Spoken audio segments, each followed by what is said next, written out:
Welcome to St Mary of the Angels and Holy Family Churches. In this video we're going to give an overview of our plans for social distancing and safe conduct in both of our churches. There are general principles that we'll discuss in this video that are applicable to both.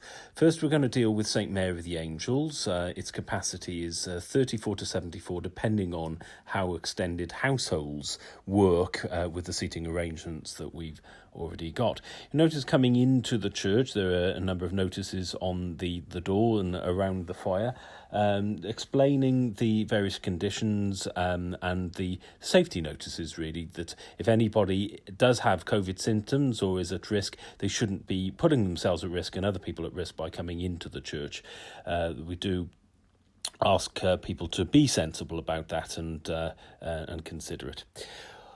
In addition, you will see in the narthex, properly called, there are various dispensers for hand gel and for dispensing cleaning materials, which are mainly for the steward's use, for making sure the benches are cleaned afterwards. But we do ask visitors to make sure that they do sanitise their hands on entry to the church. And if they wish to have a mask, we do have face masks available, but we have every intention on maintaining 2 metre safe distances, so there shouldn't be an absolute requirement for that.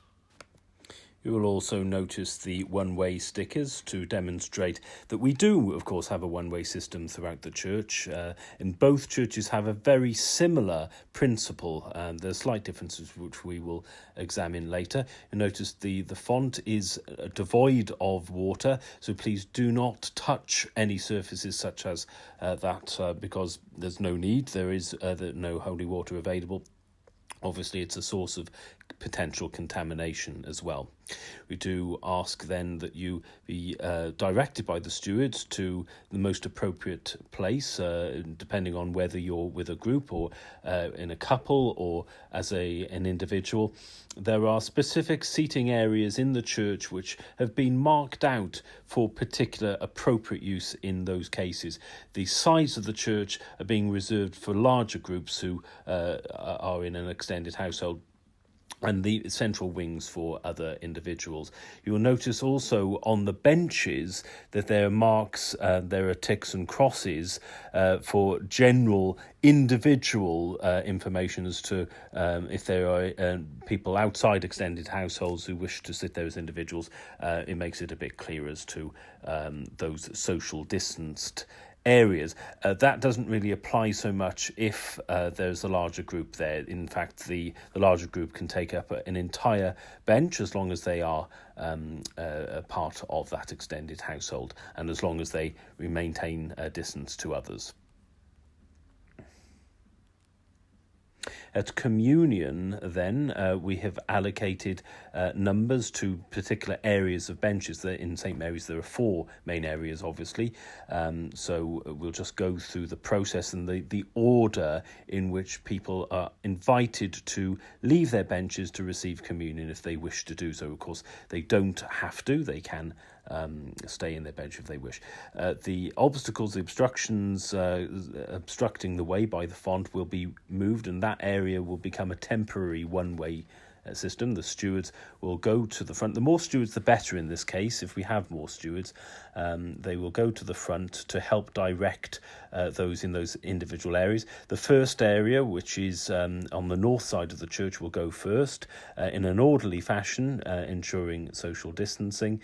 Then there is a second area that steward will look after. If there's only 3 stewards, that steward will look after the 2 main areas.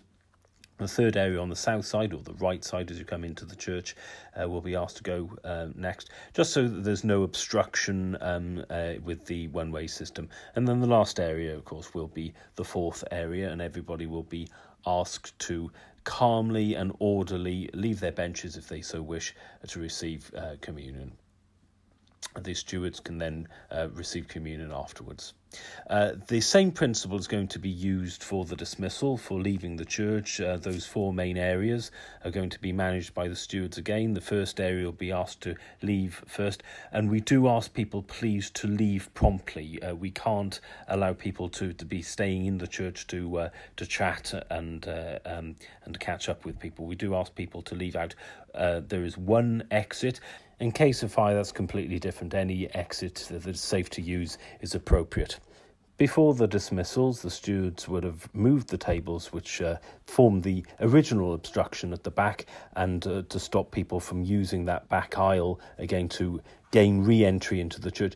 There's also going to be some baskets at the back of the church for those who are unable to contribute via a standing order to the maintenance of the parish, and those will be dealt with appropriately.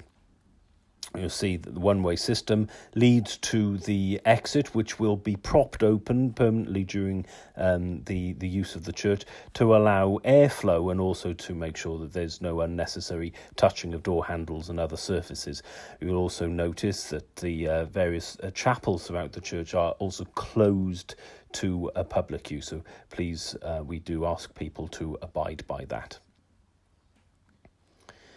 If we move on to Holy Family, then the capacity is a little smaller. It's 18 to 35, again depending on how extended households work. You'll see there are 3 main sitting areas in this case, but very similar principles to St Mary's, just a smaller scale. So families can make use of various different areas. The particular appropriate area really is the middle for families, maybe 4 to 5, depending on how much space is required in that case. Communion takes the same general principle of St Mary's, 3 distinct areas. Again, those will be advised and guided by stewards who are requested then to receive communion after the congregation has received, and they will encourage and guide the various different blocks to follow the one-way system to receive communion. There will be a pre-jure in both churches between the priest and the communicant to ensure adequate distancing. And again, the same basic process that we saw in St Mary's, just slight subtle differences.